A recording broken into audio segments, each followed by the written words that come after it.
Baik, masih lagi bercakap berkenaan dengan perkara itu yang mana separuh daripada rakyat Amerika Syarikat bersetuju dengan tindakan ketenteraan Israel di semenanjung Gaza manakala 45% tidak bersetuju. Ini menurut tinjauan Badan Penyelidikan Gelap yang dijalankan beberapa minggu selepas Hamas melancarkan serangan ke atas Israel yang membawa kepada operasi ketenteraan besar oleh Israel. Dan tinjauan Gelap ini dijalankan bermula 1 hingga 21 November, beberapa minggu selepas serangan Hamas pada 7 Oktober. Dan kita ingin memahami lebih lanjut terhadap tinjauan tersebut.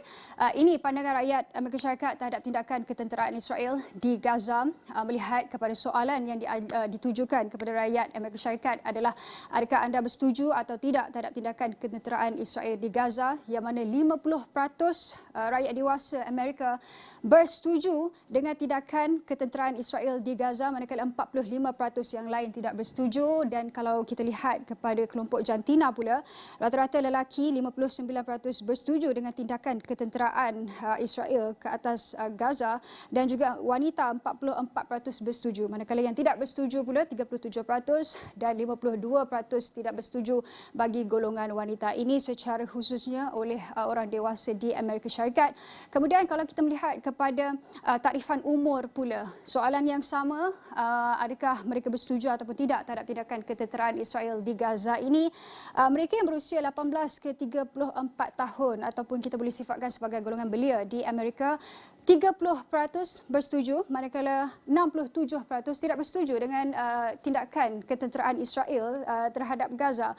Manakala mereka yang berada dalam golongan lebih dewasa 35 ke 54 tahun, 50% bersetuju manakala 44% tidak bersetuju dengan tindakan keras yang kenakan terhadap rakyat Palestin. Manakala 55 tahun dan ke atas lebih tinggi berbanding mereka yang berusia 35 ke 54 tahun dengan 63% bersetuju. Itu kalau kita melihat kepada kelompok umur rakyat Amerika Syarikat. Dan kalau kita nak melihat kepada tahap pendidikan mereka pula, soalan yang sama juga, adakah mereka bersetuju terhadap tindakan ketenteraan Israel di Gaza itu. Mereka yang berpendidikan lepasan kolej 50% bersetuju, walaupun mereka yang tiada lepasan kolej juga lebih kurang sama peratusannya, melihat kepada 51% yang bersetuju. Yang tidak bersetuju 46%, 45% bagi mereka bukan lepasan kolej. Dan ini yang kita nak memahami berkenaan dengan survey ini dan juga apa kuasa veto Amerika Syarikat yang telah pun disuarakan di Majlis Keselamatan PBB. Dan untuk mengulas lanjut berkenaan dengan perkara ini, kita akan bersama dengan penganalisis politik ekonomi Harizal Hazri yang kini berada di talian berkenaan dengan Amerika yang menggunakan kuasa veto terhadap resolusi tindakan gencatan senjata itu. Harizal, selamat tengah hari. Selamat tengah hari. Ya Harizal, pertama sekali, pastinya kita nak tahu sebagai penganalisis melihat kepada perkara ini berkaitan dengan keputusan masyarakat yang menggunakan kuasa veto terhadap resolusi untuk mendesak gencatan senjata termasuk United Kingdom yang juga bersifat berkecuali, pada pendapat Harizal. Jadi secara kasarnya bukanlah sesuatu yang mengejutkan jikalau Amerika veto draft resolusi Majlis Keselamatan PBB yang dibuat oleh UAE. Itu bukan satu kejutan bagi saya. Tetapi apa yang nampak agak menarik adalah Amerika nampaknya semakin isolated kerana seperti yang kita ketahui ada 15 ahli di dalam Security Council. 13 daripada ahli itu mengundi untuk gencatan senjata humanitarian, draft resolusi yang dibawa oleh UAE. Satu menolak United States of America menggunakan kuasa vetonya, dan United Kingdom berkecuali. United Kingdom tidak menolak, dia berkecuali. Jadi bagi saya ini menunjukkan bahawa Amerika sebagai suatu kuasa besar semakin isolated di dalam pentas antarabangsa, dan ini bukanlah satu orang cakap titik tolak yang baik untuk Amerika. Ya, Harizal, kita nak berbalik kepada tinjauan oleh Gallup ini. Sejarah jelasnya menunjuk 50% orang dewasa tidak mereka bersetuju, 50% bersetuju dengan tindakan ketenteraan Israel yang dikenakan terhadap rakyat Palestin. Bagaimana ia mencerminkan sebenarnya keseluruhan kefahaman Amerika Syarikat itu? Saya merasakan ini bukan dua perkara yang boleh kita campur adukkan ya, di antara survei yang dikeluarkan oleh Gallup dan pendapat masyarakat tentang tindakan ketenteraan Israel dan juga perilaku Amerika sebagai kuasa besar di pentas antarabangsa. Itu adalah dua perkara yang berbeza. Namun kalau saya nak lihat kepada survei yang dibuat oleh Gallup ini, tentu sekali kita boleh bercakap tentang pelbagai segi kenapa mungkin hasil survei ini menunjukkan bahawa majoriti menyokong tindakan ketenteraan Israel di Gaza.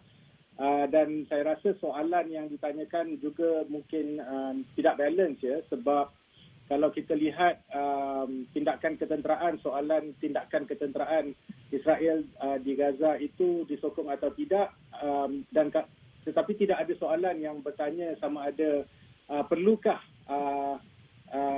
lebih banyak humanitarian initiative ataupun efforts ataupun menghentikan ceasefire tindakan ketenteraan itu untuk humanitarian. Soalan seperti itu tidak ditanya. Itu yang pertama. Yang kedua, sedikit background ya, kalau mungkin you tak tunjuk background ini kepada pendengar atau penonton.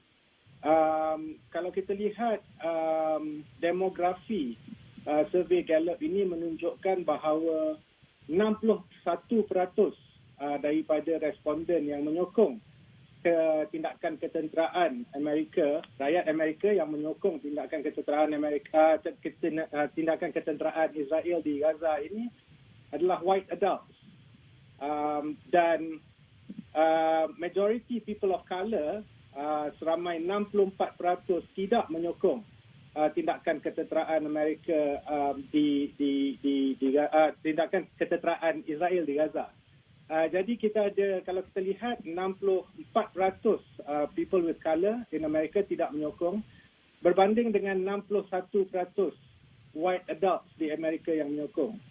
Apa yang kita boleh baca di sini adalah kalau George Biden bergerak ke satu musim yang pilihan raya, dia akan hilang banyak support daripada people of color in the US, dan ini mungkin akan menyebabkan swing di beberapa state ya. Okey, itu mungkin kita akan bercakap lanjut dalam masa-masa yang akan datang, tetapi berbalik kepada keputusan veto yang disuarakan oleh Amerika Syarikat ini. Selepas ini, Harizal, apa yang dapat kita jangkakan selepas kita tahu mungkin dah lebih daripada 60 hari berlakunya perang antara Palestin dan juga Israel ini, walaupun kita tahu gencatan senjata sementara itu hanya dilakukan dalam masa seminggu? Okey, saya rasa masalah di sini adalah kita tahu gencatan senjata, resolusi untuk gencatan senjata itu tidak diluluskan. Makanya sekarang ini tidak ada gencatan senjata. Jadi apa yang akan berlaku, serangan akan berterusan. Apabila serangan berterusan, lebih banyak orang ramai yang akan tercedera ataupun maut ya. Jadi ini kita tidak boleh elakkan. Itu perkara yang pertama. Perkara yang kedua, apa yang saya lihat sangat menarik adalah saya balik kepada statement awal saya, bagaimana USA ya, Amerika sebagai suatu kuasa besar, yang pertama nampaknya isolated, dan yang kedua telah hilang moral leadership dia di pentas antarabangsa. Saya perlu ingatkan ya, walaupun kita sering mengatakan bahawa United States of America ini merupakan penyokong Israel yang tegar ya, tapi kita harus ingat Ronald Reagan contohnya pada tahun 1982 ada lebih kurang, kalau tak silap saya, 9 resolusi di Security Council di mana Amerika menyokong untuk gencatan senjata sewaktu serangan Israel di Lebanon. Dan Presiden sewaktu itu Ronald Reagan ya juga mengingatkan bahawa Israel bahawa apa yang Israel lakukan di Lebanon itu adalah Holocaust. Ini kita boleh baca di dalam memoir Reagan sendiri. Apa yang saya nak katakan di sini adalah walaupun Amerika merupakan penyokong tegar Israel, tidak bermaksud Amerika itu harus selalu protect Israel dalam segala apa yang Israel buat. Dan kita telah nampak ini pada masa yang lampau. Jadi apa yang saya nak katakan di sini bahawa pada hari ini masalahnya adalah America is going through an extremely weak leadership. Ya, Biden tidak mempunyai strategi antarabangsa yang baik dan dia seakan-akan tertipu dan terdorong dengan langkah-langkah Israel. Jadi kalau kita nak katakan Amerika sentiasa menyokong ataupun membantah apa-apa resolusi against Israel, itu tidak benar. Tetapi apa yang Amerika lakukan pada hari ini menunjukkan bahawa dia sebenarnya telah hilang moral leadership di peringkat antarabangsa, tidak seperti mana Amerika pada masa yang lalu, yang walaupun mereka merupakan penyokong Israel, mereka masih mempunyai tanggungjawab moral apabila berlaku krisis humanitarian. Jadi saya rasa kita sedang melihat pergerakan geopolitik antarabangsa yang semakin laju, di mana Amerika nampaknya semakin hilang kredibiliti di peringkat antarabangsa. Ya, Harizal, akhir sekali mungkin secara ringkasnya untuk kita memahami lebih lanjut. Adakah sebenarnya usaha diplomasi sedang berlangsung untuk menangani situasi di Gaza tetapi di luar Majlis Keselamatan Pertubuhan Bangsa-Bangsa Bersatu itu? Jadi kalau kita lihat di pentas United Nations, kegagalan ini tentu sekali akan membawa kepada semacam semacam pengundian ataupun bukan pengundian tetapi political pressure, diplomatic and political pressure di peringkat General Assembly. Setakat pagi ini saya dimaklumkan bahawa telah pun 99 negara telah pun co-sponsor gencatan senjata ini di peringkat General Assembly. 99 adalah lebih 2/3 daripada ahli United Nations. Jadi kita menampakkan bahawa setiap hari semakin banyak negara yang akan cenderung untuk menyokong ataupun co-sponsor resolusi gencatan senjata humanitarian yang dipelopori oleh UAE. Dan apa yang akan berlaku adalah kita akan lihat lebih banyak negara akan isolate United States of America. Jadi bagi saya, the political baggage of United States of America di dalam keputusannya untuk tidak ataupun untuk veto keputusan untuk gencatan senjata humanitarian ini terlalu tinggi. Itu di peringkat antarabangsa dan tentu sekali banyak lagi usaha-usaha diplomatic political tools yang akan digunakan di United Nations untuk memberi tekanan kepada Israel dan juga tentu sekali United States of America. Dan apa yang penting yang saya nak nyatakan juga adalah kita nampak bahawa Biden punya rating menurun 50 mata di dalam Amerika sendiri. Despite whatever Gallup punya survey is talking about, the reality is that Biden punya popularity menurun. Jadi bukan sahaja ini akan memberi impact kepada leadership United States of America di peringkat antarabangsa, tetapi ini juga akan memberikan impact politik kepada George Biden di dalam pilihan raya yang akan datang. Saya nak katakan satu lagi perkara terakhir. Democrats di dalam undi Gallup ini, Democrats, parti Biden sendiri 63% menyatakan yang mereka tidak menyokong tindakan ketenteraan Israel yang melampau di Gaza.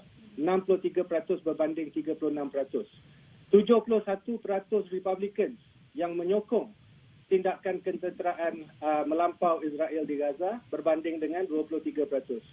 Jadi apa yang kita nampak di sini, Biden sebenarnya juga akan menerima tentangan ataupun political pressure yang hebat daripada partinya sendiri. Jadi ini beberapa dinamika politik yang kita akan lihat di dalam beberapa bulan yang akan datang.